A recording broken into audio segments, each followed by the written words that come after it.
महाराज जी, अब अपन इस वार्तालाप को विश्राम की ओर ले चलते हैं। जी जी। और बस आपसे इतना एक पक्ष जानना चाहता हूं कि जो इंस्टाग्राम पे आजकल छोटी छोटी बच्चियां और माता और बेटे जैसे पवित्र रिश्ते को शर्मसार करने वाले जब वीडियो देखते हैं तो मन में बड़ा कष्ट होता है। तो आपके माध्यम से उन ऐसी माताओं को, ऐसे बच्चों को और ऐसी बिटियाओं को जो घर की संपत्ति है, लक्ष्मी है, क्या कहना चाहते हैं कुछ जो आप उनको आपके द्वारा ही अगर उन्हें समझ में आ जाए तो ऐसे लोगों के लिए कुछ कहिए। जो भी इस समय अब देख इंस्टाग्राम जितने भी सोशल मीडिया अकाउंट हैं सब में बहुत ज़्यादा अभद्रता फैलाई जा रही है। उन सबसे निवेदन है, हाथ जोड़ के निवेदन कर रहे हैं कि ज़्यादा अभद्रता ना फैलाएं और प्रसिद्ध होने के लिए ये सब कर रहे हो। तो मुझे लगता है कि ज़्यादा से ज़्यादा आपको भजन करना चाहिए, किसी के चक्कर में ना पड़कर केवल भजन की ओर अगर आप आकर्षित हो, सनातन संस्कृति को बढ़ावा दें।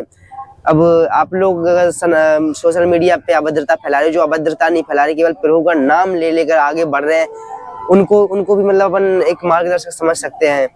तो मेरी भी अवस्था में ये नहीं कह रहा हूँ कि आप सनातन संस्कृति को बढ़ावा साधु बनकर ही दे सकते हो। मेरा तो ये भी निवेदन है कि कोई साधु तो बने ही ना। साधु बनना यानी कि लोहे के चने चबाने के बराबर है।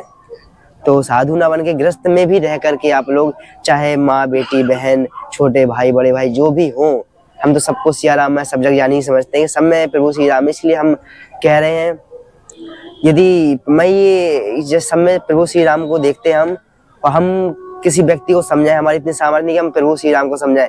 हम उनके विचारों को दोष दे सकते हैं, उनके विचारों को, किसी के निकृष्ट विचार होते हैं, किसी के उत्कृष्ट विचार होते हैं। और हम ये नहीं कह रहे हैं कि अब क्यों पहले ही हमने कह दिया सिया राम में सब जग जानी। यदि मैं किसी व्यक्ति को कहूंगा तो कि हम राम जी को गलत कह रहे हैं, राम जी को समझा रहे हैं, तो मैं केवल उनके विचारों को परिवर्तन करें और सनातन संस्कृति की ओर आकर्षित करें। क्योंकि अंत में जो भी काम आएगा केवल भजन ही आएगा। महादेव है, स्वयं माता पार्वती से कहते हैं, जगत जननी जगत भवानी से कहते हैं, उमा कहूँ मैं अनुभव अपना, सत हरि भजन जगत सब सपना। पूरा मतलब पूरा जितना भी संसार है सब सपने के समान है, सत्य केवल हरि का भजन है। और यहाँ ये भैया जी हमारे साथ बंटी जी हैं, जो भी अभी चर्चा चली है, ये सब भी सपने के समान है। और इसमें जो सत्य है वो केवल ये है जो हमसे भैया ने थोड़ी दो चार प्रभु श्री राम के शब्द यूज किए हैं या हमने कुछ प्रभु का नाम लिया, वही सत्य है।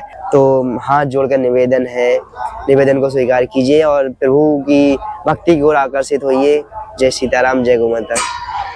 चलिए, आशा करता हूं कि आप महाराज जी की भारत दर्शन यात्रा, भारत भ्रमण यात्रा, महाराज जी के विचारों, महाराज जी की जो महाराज जी ने निवेदन किया है अंत में हमारी छोटी छोटी बहनें, माताएं, भाई, बंधु, आप सभी को इस बात को इसलिए भी ध्यान देना है कि केवल मंदिर जाना सनातन संस्कृति का रक्षण नहीं है। अर्थात मंदिर के आने के बाद जो हम जीवन जीते हैं उसमें सनातन संस्कृति का अहित न कर दें। वो सनातन संस्कृति की रक्षा किए गए कार्य ही सनातन संस्कृति की असली रक्षा है। तो देखिए, महाराज जी तो बहुत प्यारे हैं, बातें होती रहेंगी। बस मैं आप सभी से अब यही कहना चाहता हूं कि इस कुंभ में आपको बहुत कुछ दिखा होगा, लेकिन मुझे इस कुंभ में जो मिला है वो अद्वितीय है, अवर्णनीय है, अकल्पनीय है, अकथनीय है। मेरे पास शब्द नहीं है। तो बस अब आपसे यही आशा करूंगा कि आप बने रहिए व्योमपथ के साथ और आगामी वीडियो के लिए भी जो है प्रतीक्षारत रहिए, क्योंकि व्योमपथ के इस यात्रा में आपको अद्भुत और अविश्वसनीय कंटेंट मिलेगा जो कि महाकुंभ में आपको कभी किसी भी वीडियो पे या किसी भी चैनल पे नहीं मिलेगा। तो पुनः मिलेंगे ऐसे ही किसी दिव्य वीडियो के साथ, ऐसे ही किसी दिव्य संत भगवान की चरण सन्निधि में बैठकर धर्म के कुछ बातें करके अपने आप को गौरवान्वित करने के वो क्षण लेके जिसमें आप भी गौरवान्वित हो सकेंगे।